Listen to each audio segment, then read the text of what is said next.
जैसा कि हमने पिछले सीजन में देखा, एक लड़का जिसका नाम मिसुमी मुकोटो था और जिस गॉड के बारे में उसने पुरानी कहानियों में पढ़ा था, उसी गॉड ने उसे दूसरी दुनिया में समन कर दिया था। दूसरी दुनिया में जाने के बाद उसकी एक फ्रेंड बनती है जिसका नाम होता है एमा, और उस दुनिया में सबके पास एक मैजिकल स्किल होती है। तो एमा मकोटो को मैजिकल स्किल सिखाती है। अब देखते हैं आगे। जब मकोटो बाहर टहल रहा था, वो दो ऑक्स के सामने आता है जिन्हें एक बड़े सी पेड़ को काटने में बड़ी मुश्किल हो रही है। तो मकोटो उनकी मदद करता है, अपनी गाय से अपनी ताकत को बढ़ाकर उस बड़े से पेड़ को काट देता है और अपने हाथों से ही उठा लेता है, और यहाँ तक कि वो वोंड्स को हील भी कर सकता है, वो भी बिना माना को यूज किए। और सुकोयोमी को इतनी मस्त स्किल के लिए शुक्रिया अदा भी करता है, पर ये स्किल वो अपने ऊपर यूज नहीं कर सकता। पर इससे ज्यादा प्रॉब्लम नहीं होनी चाहिए जब तक कि मैं घायल न हो जाऊं। इसके थोड़ी देर बाद सैन वहाँ पे उस डॉर्फ के साथ आती है, और जब वो बाहर थी उसका सामना उसके एक पुराने दुश्मन से हुआ था। मकोटो के खून को सूंघकर वह मॉन्स्टर सैन के डमी प्लेन के अंदर आ जाता है। मकोटो सैन को उससे लड़ने के लिए कहता है, क्या मैं लड़ूं? मैंने तो इसे पकड़ रखा है ना। यह एक स्पाइडर मॉन्स्टर है जिसके ऊपर एक श्राप है जिसकी भूख कभी नहीं मिटेगी। उसका मुंह जहाँ पर भी जाता है वो उसे खाने लगता है। मकोटो फायर एलिमेंट का यूज करके उसके पैर पर हमला करता है, पर उसकी रीजनरेशन एबिलिटी बहुत अच्छी है, तो वो कुछ सेकंड्स के अंदर ही अपने सारे टांगों को फिर से उगा लेता है। फिर वो मकोटो के ऊपर हमला करने लगता है। मकोटो उसे डॉस तो कर रहा था, लेकिन वो मॉन्स्टर खुद को ऐसे ही हील करता रहा, तो मकोटो ही हारेगा। वहाँ पे एक बड़ा सा धमाका होता है और वह लगातार फायरबॉल टेक्निक से उस पे हमला करता है। वो उस स्पाइडर को हिलने तक का भी मौका नहीं देता। इसके बाद वो स्पाइडर के ऊपर पावरफुल वाटर एरो से शूट करता है। इतनी ज्यादा पावर को यूज करने की वजह से मकोटो बेहोश हो जाता है, लेकिन वो स्पाइडर खुद को रिजनरेट करके मकोटो को फिर से पकड़ लेता है। सैन उसे बचाने जा रही थी, लेकिन ऐसी लड़ाई के बाद वह स्पाइडर मकोटो को पसंद करने लगता है, क्योंकि उस लड़ाई में उसको बहुत मजा आया था। तो सैन उसे कहती है उसे भी मकोटो के साथ कॉन्ट्रैक्ट बना लेना चाहिए। वो स्पाइडर मकोटो के साथ रहना चाहती थी, वो इसके लिए मान जाती है। और जब उसकी आंखें खुलती है, उसके सामने एक और लड़की थी जो कहती है कि वो अपने शरीर और लाइफ और सब कुछ के साथ उसे सर्व करेगी। ये कौन है? ये प्यारी सी तो है, पर इसे देखकर पूरे शरीर में झुनझुनी हो रही है। वह स्पाइडर मकोटो को बताती है कि सैन ने मिनी सैन के साथ मिलकर उसकी इंजरीज को ठीक किया था, और उसे बताती है कि वो ब्लैक स्पाइडर है और उसने उसके साथ एक कॉन्ट्रैक्ट बना लिया है। मैं तो बेहोश था, फिर कॉन्ट्रैक्ट कैसे बना लिया? इसके बाद वहाँ पे सीन आती है, सैन तुमने मुझसे बिना पूछे कैसे कॉन्ट्रैक्ट बना लिया? क्योंकि दूसरा ऑप्शन तुम्हारे पास यहाँ था, वह भयंकर स्पाइडर तुम्हारा जिंदगी भर पीछा करती। जिसके बाद सैन उसे बताती है कि यह डॉर्फ एंशियन सबरेज डॉर्फ है, जो कि सीक्रेट नोबल आर्टिफैक्ट बनाया करते थे, जिनके नाम के आगे एल्डर लगा होता है। तुमसे मिलके बहुत अच्छा लगा। मेरा नाम है बैरन द अंडरडॉग। हम रेडर्स की वजह से खंडरों में रहा करते थे, तो क्या आप हमें अपनी जगह पर रहने दे सकते हैं? हाँ बिल्कुल, तुम यहाँ पे रह सकते हो, पर हमारी कुछ शर्तें हैं। तुम्हें शहर बनाने में मदद करनी होगी और साथ ही हथियार बनाने होंगे। तुम्हें हमारे मास्टर को लॉर्ड बनाना होगा और साथ ही फ्यूचर में टैक्स भी पे करना होगा। इसके बाद वो उसे अपनी स्किल्स देती है। इससे तो मुझे उनसे मनाने में जरा भी दिक्कत नहीं होगी। इसके अगले दिन मकोटो डमी लैंड से बाहर आता है, क्योंकि वह अपने पेरेंट्स के बारे में पता लगाना चाहता था, और फाइनली उसे ह्यूमंस का गांव दिख जाता है। और तभी उसके पीछे सैन आती है और कहती है कि विलेज में एक सीरियस मामला हो गया है जिसे उसे सॉल्व करना होगा। पर वहाँ जाने पर सिन को पता लगता है उन दोनों को नए नाम चाहिए थे, क्योंकि वहाँ के सिटीजन इन्हें नहीं जानते थे कि इन्हें वो क्या कहकर बुलाएं। तुमने इस छोटी सी चीज के लिए मुझे बुलाया है? पर वह दोनों कहती है कि यह बहुत ज्यादा इम्पोर्टेंट है और उन्हें नाम चाहिए ही चाहिए। तो मकोटो सैन को टोमो नाम देता है, जो कि सबसे ताकतवर फीमेल समुराय का नाम था। उसे नाम देने के बाद टोमो की ताकत बढ़ने लगती है। अब मेरी बारी है मेरे प्यारे पति।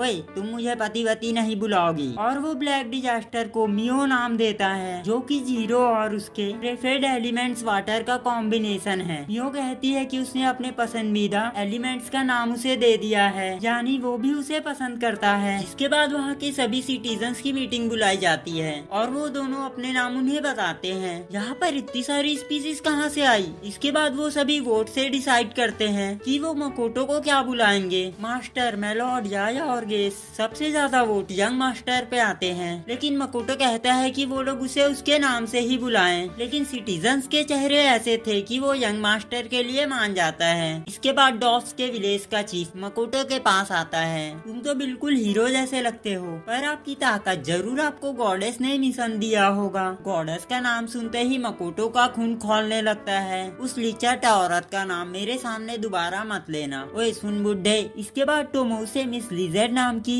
स्पीसीज से इंट्रोड्यूस करवाता है जो कि उसके फॉलोअर्स हैं। इसके बाद मियो भी अपने लॉयल फॉलोअर्स से इंट्रोड्यूस कराती है और उनके पास वाटर और एयर एट्रीब्यूट है जिन्हें एल्की के नाम से जाना जाता है। उनकी कभी न मरने वाली भूख मकोटो के माना और ब्लड की वजह से अब खत्म हो गई है। अब मकोटो सभी विलेजर्स को अपनी एक छोटी सी स्पीच सुनाता है और उसके तुरंत बाद ही ह्यूमन विलेज की तरफ निकल जाता है। और कुछ दूर चलने के बाद उसे सामने एक लड़की दिखती है, पर वो उसका भयानक चेहरा देखकर डर के भागने लगती है और वो सोच में पड़ा था कि वो लड़की उसे देखकर भाग क्यों गई। वह विलेज की तरफ जाता रहता है। जब वो विलेज के पास पहुंचता है तो वहाँ के सभी लोग हथियार लेके उसके सामने खड़े थे उससे लड़ने के लिए। वह विलेजर्स ऐसी भाषा में बात कर रहे थे जिसे मकोटो समझ नहीं पाता। तभी वो सभी मिलकर उसके ऊपर हमला करने लगते हैं जैसे उसने गांव की कोई लड़की छेड़ दी हो। तभी उसे याद आता है कि उसे उनकी भाषा इसलिए समझ नहीं आई जिससे वो सारी भाषा बोल सकता है, क्योंकि गॉडेस ने उसे ऐसी एबिलिटी दी थी। सिर्फ ह्यूमंस की भाषा को छोड़कर मकोटो अपने हट में वापस जाता है क्योंकि वो बाकी के ह्यूमंस की बात ही नहीं समझ पाया और वह बेचारा बहुत दुखी था।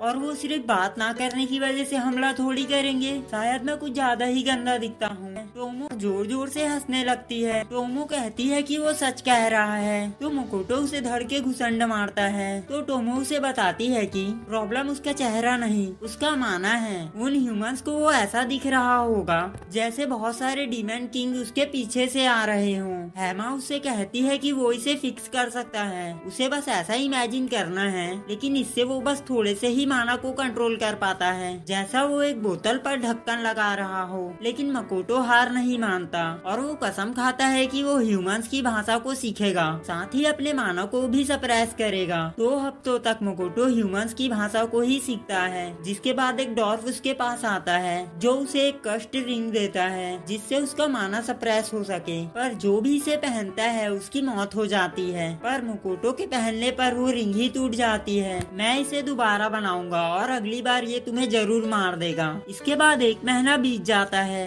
अबे ये तो बुड्ढा गोली भूल गया, लेकिन वो एक भी शब्द ढंग से नहीं बोल पा रहा था और एमुआ उसे ह्यूमंस की भाषा बोलना सिखा रही थी। लेकिन तभी वो अपनी स्किल्स का यूज करके अपनी सोची हुई चीज को हवा में लिखता है जो कि ऑटोमेटिकली ह्यूमंस की भाषा में टेलीपोर्ट हो जाती है। जिसके बाद योबू फिर से मकोटो के पास एक रिंग लेकर आता है और इस बार वो रिंग नहीं टूटती और उसके माना को एब्जॉर्ब कर लेती है और वो उसे बताता है कि जब वो अपनी लिमिट पर होगा उस रिंग का कलर रेड हो जाएगा। जिसके बाद मकोटो अपने कुत्ते को छुपाकर कैरेज के थ्रू उस विलेज के अंदर जाने लगता है। उसकी पहचान एक अमीर बाप का बिगड़ा बेटा है जिसकी वजह से वो दुखी हो जाता है। विलेज में जाने के बाद वो देखता है कि सारे लोग काफी अच्छे दिखते हैं क्योंकि उन सबके बीच में वही एक भटूरे जैसा दिखने वाला है, वहाँ के रिसेप्शनिस्ट। जिसके बाद वो एडवेंचरस गिल्ड में जाते हैं, पर मियो और टोम से कहती है मकोटो के हुलियो को देखकर उस पे शक करने लगती है। अपने एडवेंचर के दौरान उस पे एक श्राप लग गया, उसे जबरदस्ती ये मास्क और रिंग को पहनना पड़ रहा है और उस कर्ज की वजह से वो बोल भी नहीं सकता कि सारे एडवेंचरस ई रैंक से शुरू करते हैं। रिसेप्शनिस्ट उसे बताती है और वो अपने क्वेस्ट को कंप्लीट करके अपनी रैंक को बढ़ा सकते हैं। उन्हें लेवल्स को नापने के लिए एक एक स्क्रोल पकड़ाया जाता है कि टोमो का लेवल 1340 है। सभी लोग हैरान हो जाते हैं और मियो का 1500। लेकिन ये देखकर टोमो भड़क जाती है क्योंकि मियो का लेवल उससे ज्यादा था और वो रिसेप्शनिस्ट उससे कहती है वो दोबारा से लेवल चेक करे। जिसके बाद मकोटो के लेवल को चेक किया जाता है और बेचारे का फिर से पोपट हो जाता है। जिसके बाद वो इनमें जाकर एक रूम मांगते हैं क्योंकि उसका लेवल अभी तक एक ही है। रिसेप्शनिस्ट उन्हें बताता है उन्हें एक रूम के 6 गोल्ड कॉइन देने होंगे। जब टोमो उसे थोड़ा बहुत धमकाती है उन्हें ये बहुत ज्यादा महंगा लगता है। वो 2 गोल्ड कॉइन्स में मान जाता है। रात को मकोटो और मियो शहर में टहल रहे थे। रास्ते में उन्हें एक लड़की दिखती है। इतनी रात को यहाँ पे एक लड़की क्या कर रही है? मियो, इससे जरा बात करो। लेकिन मियो उसे धमकाने लगती है, तुम हमारे रास्ते में क्या कर रही हो, हट जाओ यहाँ से। मकोटो उसके सर पर मारता है और डांट लगाने लगता है। एक छोटी सी बच्ची से ऐसे कौन बात करता है? और वो इस बच्चे से पूछता है कि वो इतनी रात को यहाँ पे क्या कर रही है। वहीं एक बंदा छुपकर सब कुछ देख रहा था। वो लड़की रोने लगती है और कहती है कि उसे मदद की जरूरत है। वह उस लड़की को लेकर अपने रूम पे आ जाते हैं। मेरा नाम रिन है, मेरी बहन टोया 1 महीने से मिसिंग है। हम ट्रैवल करते हुए कुछ समय यहाँ पे रुके थे और मेरी बहन काम ढूंढने बाहर गई थी। पैसे ना होने की वजह से मकान मालिक ने मुझे घर से निकाल दिया। तब से वो वापस ही नहीं आई। वहीं बाहर कुछ लोग उनके गैरेज की तरफ बढ़ रहे थे। टोमो उनसे लड़ने लगती है। वो अपनी पावर्स को कंट्रोल करने की कोशिश कर रही थी, लेकिन वो ह्यूमंस थे तो वो उसके लिए बहुत ज्यादा कमजोर हैं। वो अपनी तलवार से अटैक करती है, लेकिन वो गलती से उन दोनों को आधे में ही काट देती है। डर के मारे एक बचा हुआ बंदा भागने की कोशिश करता है, लेकिन वो उस पे अटैक करके उसे बेहोश कर देती है और उसे वापस से इनमें लेकर आती है, जहाँ मकोटो बंदों को मारने के लिए उस पे भड़क रहा था। लेकिन जिसे टोमो ने पकड़ा था वो असल में लड़की निकलती है। तुम ये सब पहले नहीं चेक कर सकती थी? तभी वहाँ पे रिन आती है और वो देखती है कि मकोटो बात कर रहा था, लेकिन उसे कुछ भी समझ नहीं आ रहा था। वो रिन से कहता है कि वो खाना खाकर कमरे में जाकर सो जाए। इन सभी चीजों के लिए शुक्रिया भैया। जिसके बाद वो उन्हें अपनी बहन का स्केच दिखाती है, जो देखकर मकोटो हैरान हो जाता है। रूम से जाने के बाद रिन काफी ज्यादा उदास थी। वही मकोटो और टोमो उस लड़की की मेमोरीज को देख रहे थे, जिससे मकोटो को पता लग जाता है कि इन्हीं चोरों ने टोमा को भी पकड़ा हुआ है। और वो जल्दी से उन्हें कहता है कि वो जल्दी से उसे बचाने जाएं। मियो कहती है कि जल्दबाजी करने की कोई जरूरत नहीं है, लेकिन मकोटो बहुत सीरियस था। वो तुरंत ही उसे वहाँ से बचाने के लिए निकल जाते हैं और हमें पता लगता है कि टोया बिल्कुल उस पुराने वर्ल्ड की। मकोटो का मूड इस फोटो को देखने के बाद बदला था। मियो कहती है कि तो शायद वो रिन की बहन को जानता है। नहीं, ऐसा नहीं हो सकता। वो इस दुनिया में किसी को भी नहीं जानता। मैंने उसकी मेमोरीज देखी है। यह सुन के मियो जेलस फील करने लगती है और वो कहती है कि वो मकोटो के बारे में और भी जानना चाहती है। अगर तुम्हें जानना ही है तो खुद पता करो यार। मकोटो और रिन ट्रेडिंग एक्सचेंज की तरफ जा रहे थे,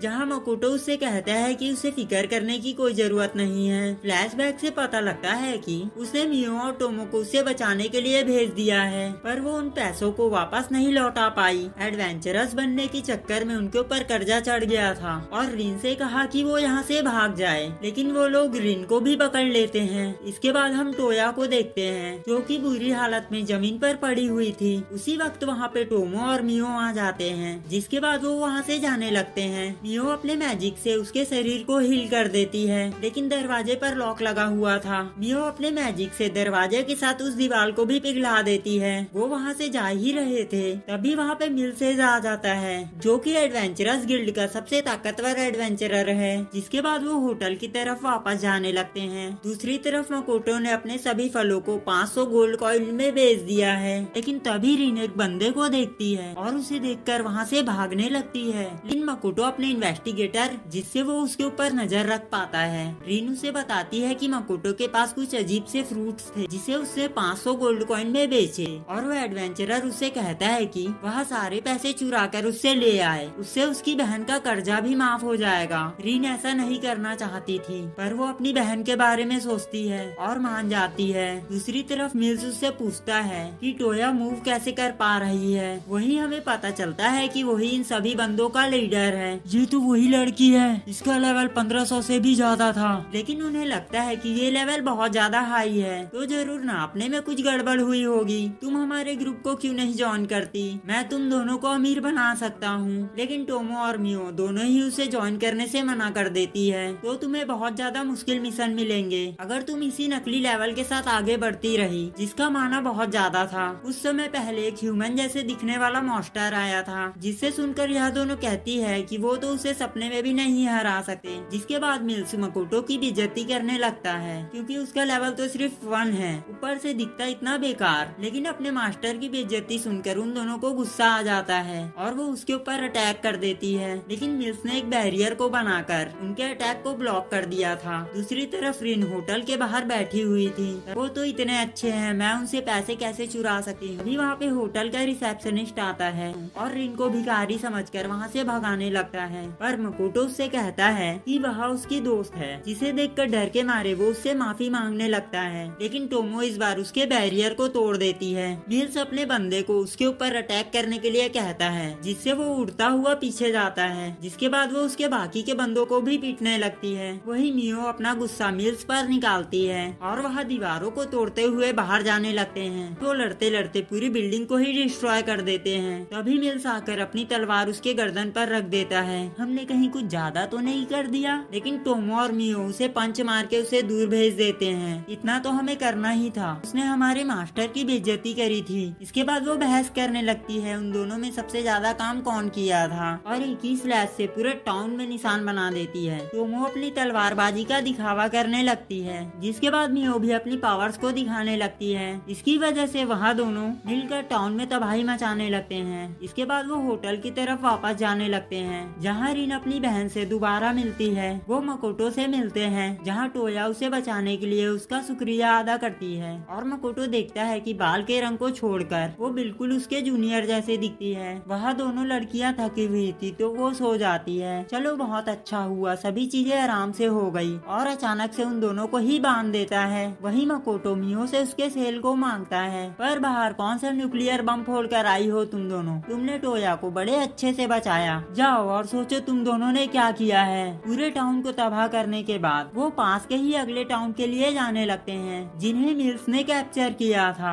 जिनके साथ कुछ और एडवेंचरस भी हैं। रास्ते में वो एक गिल्ड पे रुकते हैं, जहाँ वो रिसेप्शनिस्ट को बताते हैं कि जुआ का टाउन मॉन्स्टर्स ने डिस्ट्रॉय कर दिया है। लेकिन सभी लोग वहाँ से बच के निकलने में कामयाब हुए, और हमें पता चलता है कि टोमो ने अपनी मैजिक से सभी की मेमोरीज इरेज कर दी है, सिर्फ टोवा और रिन को छोड़कर। रिसेप्शनिस्ट उनसे पूछती है क्या वो मॉन्स्टर अभी भी वहाँ हैं? उसे बताते हैं कि मियो और टोमो ने उन मॉन्स्टर को ठिकाने लगा दिया, क्योंकि उनका लेवल 1000 से भी ऊपर है। सनिस्ट को इसकी बात पे यकीन नहीं होता, क्योंकि किसी का भी लेवल इतना ज्यादा नहीं हो सकता। हमें पता चलता है कि जुआ का टाउन उसके रजिस्टर होने से पहले ही तबाह हो गया, तो उन्हें फिर से रजिस्टर करना होगा, कहीं ये दूसरे टाउन को भी डिस्ट्रॉय ना कर दें। अगर इनका कंपटीशन ऐसे ही चलता रहा तो टोमो तुम शायद अपने और मियो के लेवल्स के बारे में खुश नहीं हो। क्या तुम जानती हो समुराई अपनी स्किल्स को इम्प्रूव करने के लिए अकेले खड़ी हालात में ट्रेनिंग किया करते थे। मकोटो की ये चाल काम कर जाती है और टोमो से परमिशन लेकर अकेले ट्रेनिंग करने के लिए निकल जाती है।